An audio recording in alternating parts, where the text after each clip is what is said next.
कभी भी अपनी आंखों के सामने पाप होते मत देखना।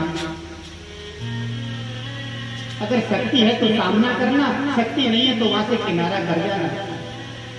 अब बाबा इतना कह रहे थे, द्रौपदी को हंसी आ गई। अब बाबा के सामने हंसना कोई बच्चों का तो काम नहीं। बाबा ने पूछ लिया, बेटी आपको हंसी क्यों आई? द्रौपदी बोली, बाबा ऐसी कोई बात नहीं है। बाबा बोले, मैं इस प्रश्न को लेकर मरना नहीं चाहता, आपको बताना पड़ेगा हंसी क्यों आई।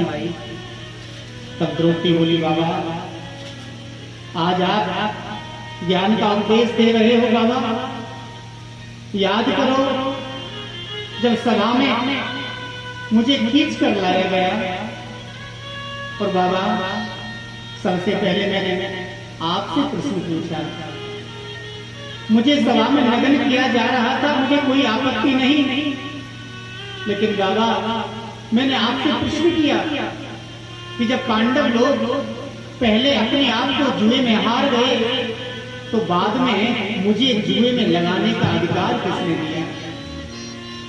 या तो पहले वो मेरे को जुए में लगाते, उसके बाद में स्वयं अपने आप को हार जाते, मुझे कोई आपत्ति नहीं, लेकिन पांडव तो पहले अपने आप को हारे थे, बाद में मुझे जुए में लगाया। और बाबा मैं उस समय रजस्वला स्थिति में थी, और ऐसी स्थिति में एक स्त्री को राजसभा में लाना, क्योंकि राजसभा एक भगवान का दरबार होता है, और राजसभा में लाना ये कहाँ का धर्म था बाबा? और बाबा आपने कोई जवाब नहीं दिया, आपने भी अपने सिर को नीचे कर लिया। बाबा आप चाहते तो ऐसा पाप होने से आप रोक सकते थे। बाबा मैं आपसे पूछना चाहती हूँ कि आपने अपनी आंखों के सामने ऐसा पाप क्यों होने दिया? बाबा के नेत्र सजल हो गए।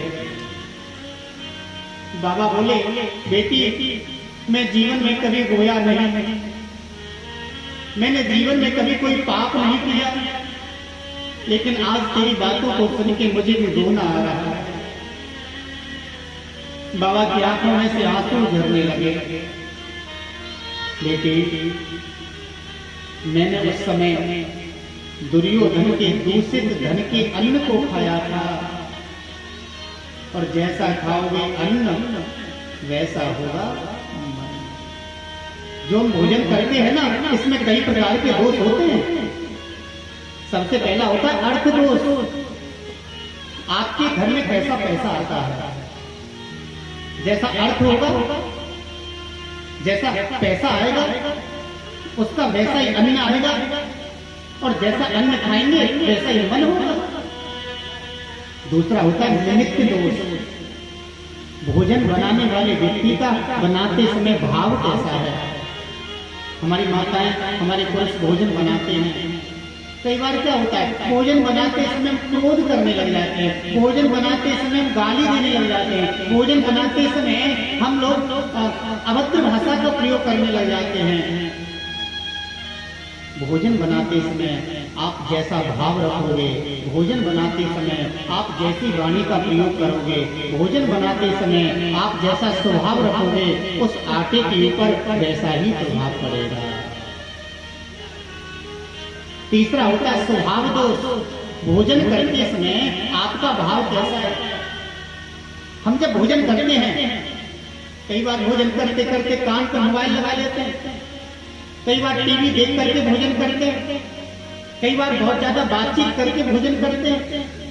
भोजन करते समय शांति होनी चाहिए। भोजन करते समय हमारा स्वभाव, हमारा भाव शांत होना चाहिए। वातावरण दोष। आपका जहाँ भोजन बनाया जाता है वहाँ का वातावरण कैसा है, वहाँ की व्यवस्था कैसी है? संस्कार दोष। भोजन करने की पद्धति कैसी है? तो ऐसा तो नहीं है जूता पहन करके भोजन करते हैं। अभी गांव में तो संस्कार है, गांव में भी मैं देखने लग गया हूँ, आजकल जूता चप्पल पहन करके भोजन करने लग जाते हैं, जूता चप्पल पहनकर भोजन बनाने लग जाते हैं। ये संस्कार नहीं है। भोजन करने का भी एक संस्कार होता है। एक तरीका होता है, एक नियम होता है। सामने थाली को रखो, हाथ जोड़ के भगवान से प्रार्थना करो, हे ठाकुर जी भोग पाओ। जब ऐसी भावना रखेंगे वो भोग महाप्रसाद बन जाता है। सबसे पहला अर्थ दोष, दूसरा निमित्त दोष, तीसरा स्वभाव दोष, चौथा वातावरण दोष, पांचवा संस्कार दोष और छठा जाति दोष। भोजन की भी 3 प्रकार की जाति होती है जी, सतोगुणी, रजोगुणी और तमोगुणी। अब सतोगुणी भोजन कौन सा? जो भोजन प्रकृति के द्वारा अपने आप पैदा होता है उसे सतोगुणी कहते हैं। जैसे जंगलों में कंदमूल हुआ करते थे, जिसको मनुष्य पैदा करता है उसे रजोगुणी की उपाधि दी गई है।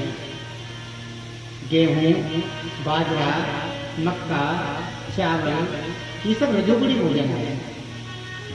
और तीसरा होता है तमोगुणी, जिसमें प्रकृति को नष्ट किया जाता है, जिसमें जीव हत्या की जाती है। इसलिए अच्छा भोजन करो, सुंदर भोजन करो। जैसा आप भोजन करोगे आपके बच्चों के अंदर वैसे ही संस्कार आएंगे, आपके घर परिवार में वैसे ही संस्कार आएंगे। भीष्म पितामह बोले, बेटी मैंने उस समय दुर्योधन के दूषित धन के अन्न का पान किया था, जिससे मेरी बुद्धि विकृत हो गई।